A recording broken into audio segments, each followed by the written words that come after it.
जय श्री राधे कृष्ण। जय श्री लक्ष्मी नारायण। जय माता एकादशी। नमस्ते, आप सभी का स्वागत है मेरे YouTube channel the beauty of spiritual life में। कामदा एकादशी की आप सभी को अनंत शुभकामनाएं। धर्मराज श्री युधिष्ठिर कहने लगे, हे भगवान, मैं आपको कोटि कोटि नमन करता हूँ। आपने चैत्र मास के कृष्ण पक्ष की एकादशी अर्थात पाप मोचनी एकादशी के बारे में विस्तार पूर्वक बतलाया। अब आप कृपा करके चैत्र माह के शुक्ल पक्ष की एकादशी का क्या नाम है तथा उसकी विधि एवं महात्म्य क्या है।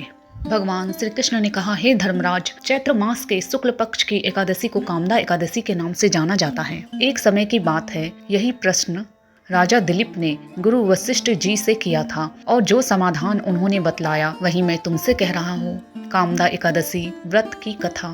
प्राचीन काल में रत्नपुर नामक एक नगर था। वहाँ पर अनेक ऐश्वर्यों से युक्त पुंडरिक नाम का एक राजा राज्य करता था। रत्नपुर नगर में अनेक अप्सरा, किन्नर तथा गंधर्व वास करते थे। उनमें से एक जगह ललिता और ललित नाम के दो स्त्री पुरुष अत्यंत वैभवशाली घर में निवास करते थे। उन दोनों में अत्यंत स्नेह था, यहाँ तक कि अलग अलग हो जाने पर दोनों व्याकुल हो जाते थे। एक समय पुंडरिक की सभा में अन्य गंधर्वों सहित ललित भी गान कर रहा था। गाते गाते उसको अपनी प्रिय ललिता का ध्यान आ गया और उसका स्वर भंग होने के कारण गाने का स्वरूप बिगड़ गया। ललित के मन के भाव जानकर करकोटक नामक नाग ने पदभंग होने का कारण राजा से कह दिया। तब पुंडरिक ने क्रोधपूर्वक कहा कि तू मेरे सामने गाता हुआ अपनी स्त्री का स्मरण कर रहा है, अतः तू नरभक्षी दैत्य बनकर अपने कर्म का फल भोग। पुंडरिक के श्राप से ललित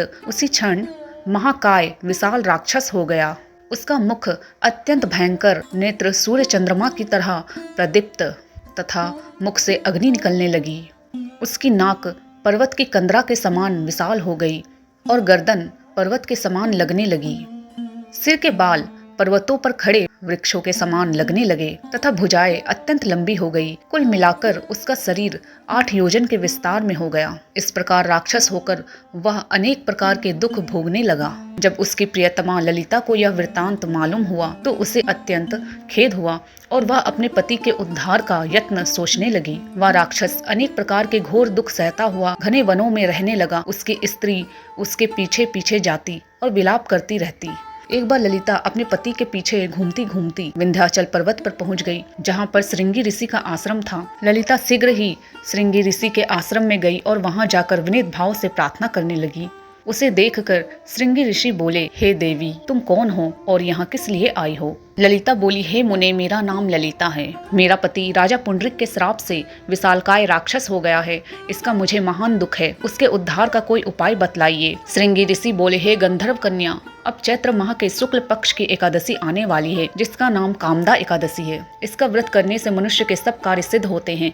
यदि तू कामदा एकादशी का व्रत कर उसके पुण्य का फल अपने पति को दे तो वह शीघ्र ही राक्षस योनि से मुक्त हो जाएगा और राजा का श्राप भी अवश्यमेव शांत हो जाएगा। मुनि के ऐसे वचन सुनकर ललिता ने चैत्र माह के शुक्ल पक्ष की एकादशी आने पर उसका व्रत किया और द्वादशी को ब्राह्मणों के सामने अपने व्रत का फल अपने पति को देती हुई भगवान से इस प्रकार प्रार्थना करने लगी, हे प्रभु, मैंने जो यह व्रत किया है इसका फल मेरे पतिदेव को प्राप्त हो जाए, जिससे वह राक्षस योनि से मुक्त हो जाए। एकादशी का फल देते ही उसका पति राक्षस योनि से मुक्त होकर अपने पुराने स्वरूप को प्राप्त हुआ। फिर अनेक सुंदर वस्त्राभूषणों से युक्त होकर ललिता के साथ विहार करने लगा। उसके पश्चात वे दोनों विमान में बैठकर स्वर्गलोक को चले गए।